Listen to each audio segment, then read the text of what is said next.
Harriet, what's going on? I heard that you and my son won't be coming to our house for Christmas this year. Is that true?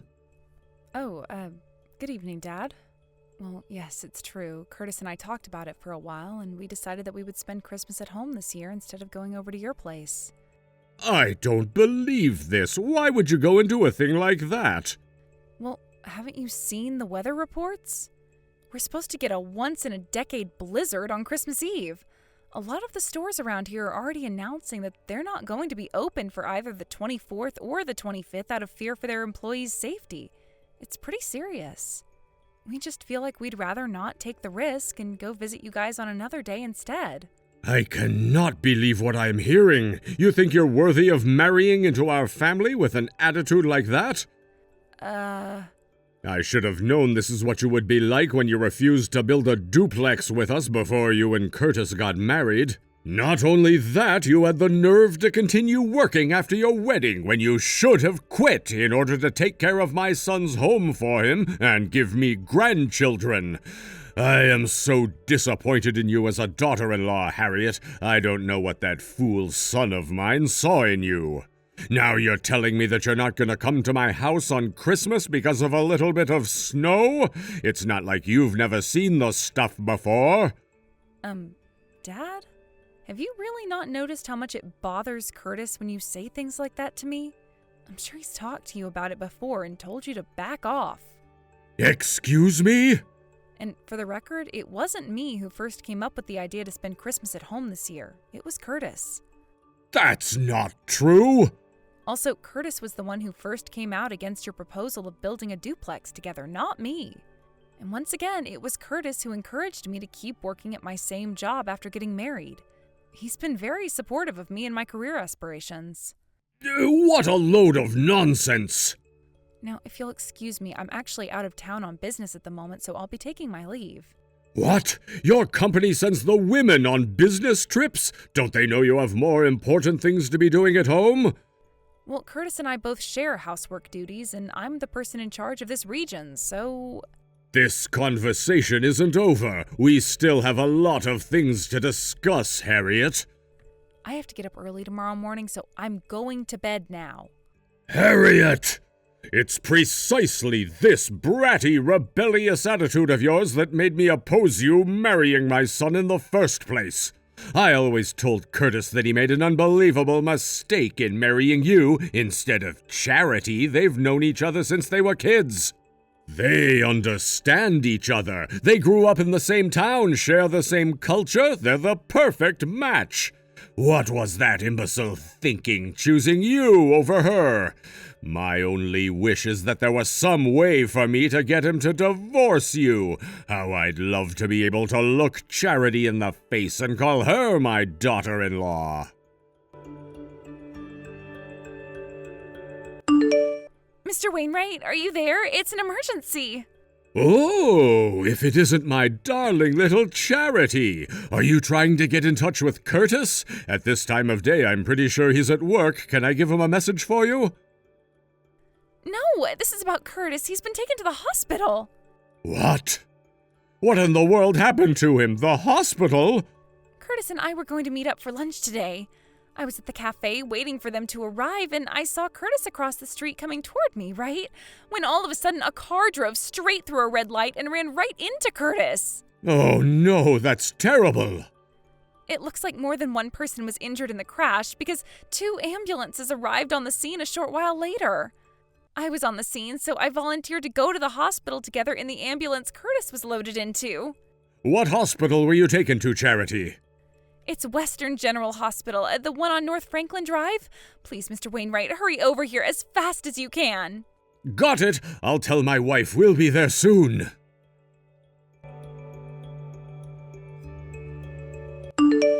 Harriet, what do you think you're doing? Exactly when are you planning on coming to see Curtis at the hospital?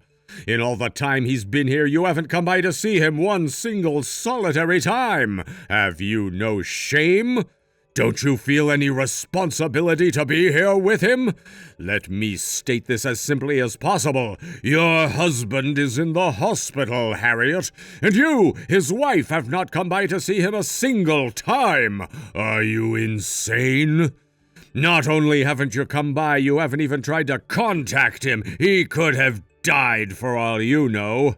Oh, but not to worry. While you've been shirking your responsibilities as the wife of my son, Charity, a superior woman to you in every way imaginable, has been coming down here almost every day to visit him and check up on his condition.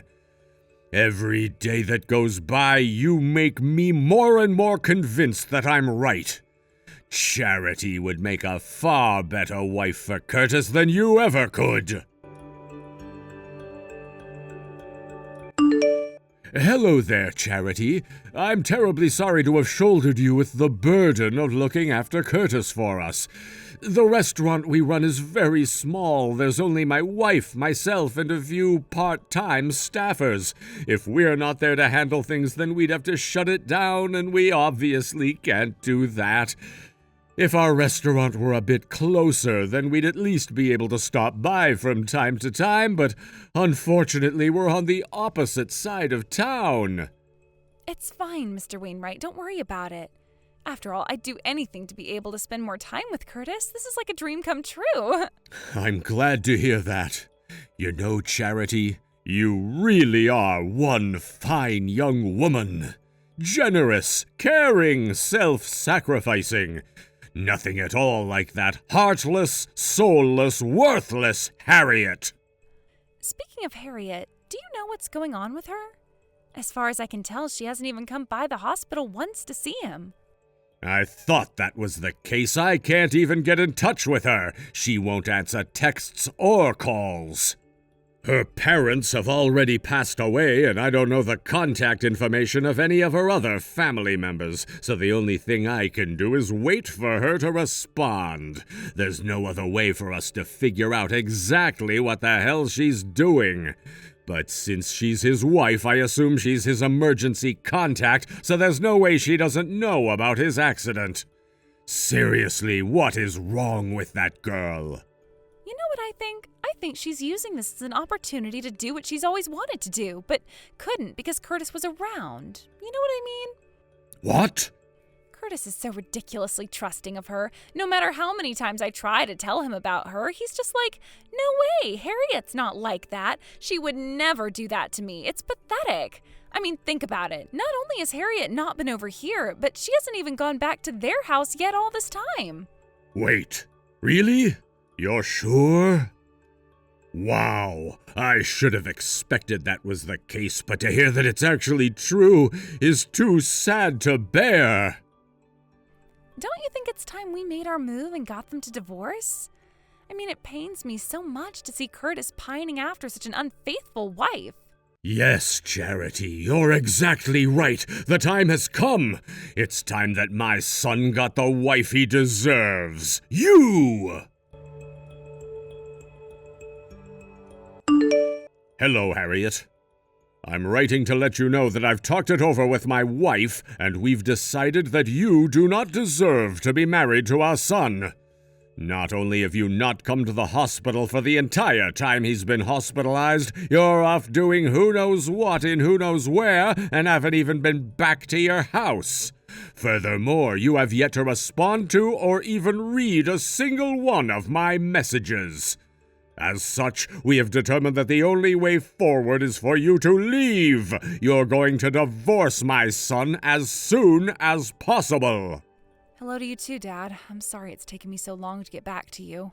There you are. I suppose once I brought the D word into the picture, you realized I meant business. But you're too late, Harriet. There's no changing my mind now. My decision is final. Let's back up a bit, shall we? First order of business. I've been staying in the exact same hospital as Curtis this entire time. What? Wait just one moment. What do you mean you've been staying at the hospital? As in you've been renting a room nearby? No, I mean I've been hospitalized. I was the other person injured in the crash involving Curtis. and the driver who ran a stoplight? You were? It looks like you're under a massive misunderstanding, so allow me to explain things from the beginning in the simplest terms possible. First, I was in the intensive care unit for the first few days of my time in the hospital. I've been cleared to leave the ICU and am now in a regular room, so I was finally able to get my phone repaired recently, which was heavily damaged in the crash. It just came back to me yesterday, but I suffered some serious injuries to my hands, so I haven't been able to type by myself. The messages that are being sent to you right now are being written by a friend of mine who came to see me today, as that's the only way I would be able to reply to you. But that doesn't make any sense. If you've been here this whole time, why hasn't Curtis said anything about it? He's had ample opportunity. Yes, well, there's a very, very good reason for that.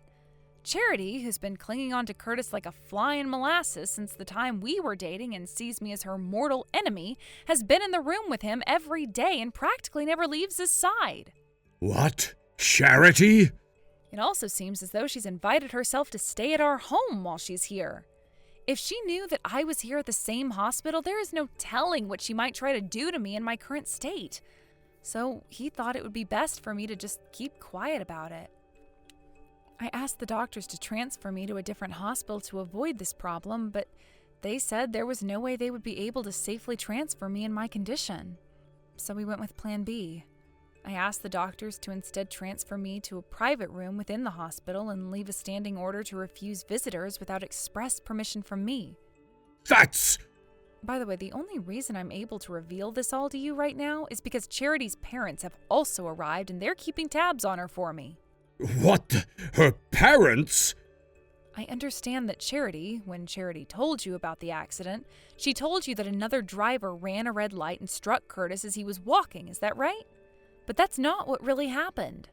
No, the truth is that while Curtis was waiting for the pedestrian stoplight to turn green, he was pushed from behind into the road, and that's when he was hit by that car. So the car wasn't at fault at all, it was the person who pushed him. What? You mean someone was essentially trying to murder Curtis? Who was it? Who's responsible for this? I'll see to it personally that they're brought to justice. It was Charity. Charity? In her defense, it seems that she was just so happy to see Curtis that she started sprinting towards him, and when she wasn't able to hit the brakes, she rammed right into him. Charity's on the small side, but an adult running at that rate of speed was enough to push Curtis off balance, so he fell face first into the road. That's unbelievable! There's more. I was actually with Curtis at the time of the accident. Oh? And because we were holding hands when Charity pushed him, I got pulled into the road right alongside him. I don't think what happens next needs any explanation, so I'll just skip that part. Yes, I think I get the picture. As for what happens next, I'll have to talk with Curtis about the details, but we're planning to file a police report. A police report? You mean you're pressing charges? We've been contacted by multiple witnesses who were there the day of the accident, so there's really no escaping this for Charity. She's the one responsible for what happened to us. I see. That's all the time I have to speak to you today. What? What's going on? Nothing, it's just that the friend who's typing these messages for me has to go to work tomorrow morning, so she's going home now. My intention was only to clear up any misconceptions you may have had about what really happened. We can discuss the more minor details at a later time, so we'll have to continue this conversation another day. Good night. Charity, I just spoke to Harriet. She told me about what really happened. If your parents are taking charge of you, I suppose you won't be able to respond to any of my messages.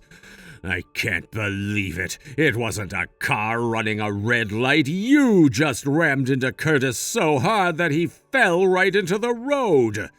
I had such a hard time believing it that I talked to your parents directly, and they confirmed that everything Harriet said was true.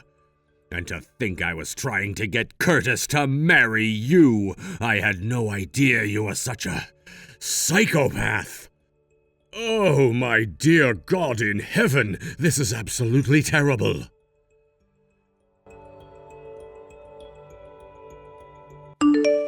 Harriet, what's the meaning of this? Curtis said he's going to legally change his last name to yours? He even sent us a letter declaring that he no longer wants to have anything to do with us. He's disowning us as his parents. Please, Harriet, I'm begging you, you've got to talk to him. Do something about this. Talk some sense into him.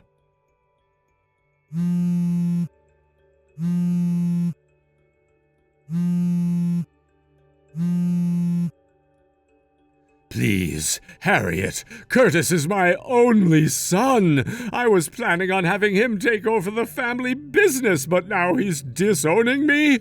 What am I going to do? Look, I'll accept your marriage to my son. I'll accept you as my daughter-in-law. I'll accept you as part of the family. I'll even allow you to keep working, and you can go out of town on business as much as you'd like. Oh, and I'll also compromise and have you and Curtis do an 80-20 split on the housework. So please, you need to convince Curtis not to disown us and get him to reconsider changing his last name. He can't just get rid of his last name. That's my family name. When she read the letter, my wife was so shocked that she fell down and threw out her back.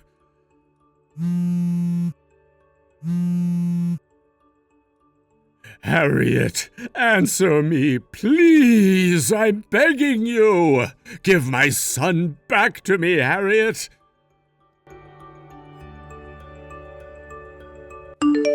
Soon after Charity's parents took custody of her, the friend who had been coming to the hospital to check on me stopped by our house to see what state she had left it in. I was not entirely surprised to hear that every single thing that had anything to do with me had been damaged or destroyed entirely. There was more than enough for my friend to realize that we would no longer be safe in our own home, cleaned up the mess, and removed all of our valuables to a safe location. Additionally, she's also arranging for an apartment to live in temporarily until we can find a new house. Now, since Charity obviously has no money of her own, her parents ended up footing the bill for all the money she owed us to repair the damage she caused, as well as moving expenses. As I told my father-in-law, we also submitted a police report and are pressing charges against her for breaking and entering, property damage, assault, and a litany of other crimes. We won't be settling out of court with her under any circumstances. We're seeing to it that she's put away for a very, very long time. A few months after that, Curtis and I were finally released from the hospital. The same friend who helped us find a new apartment also assisted us in restarting our lives in a new location, including helping us secure jobs similar to what we were doing before at her company. Faced with the unmoving determination of his son to abandon the family business, his father made the heartbreaking decision to simply close down the restaurant that he had worked all his life to build into a successful venture. As for us, however, we finally found peace in our new lives away from all the deeply troubled people in our past. Thank you for watching. Please subscribe and hit the like button. See you next time.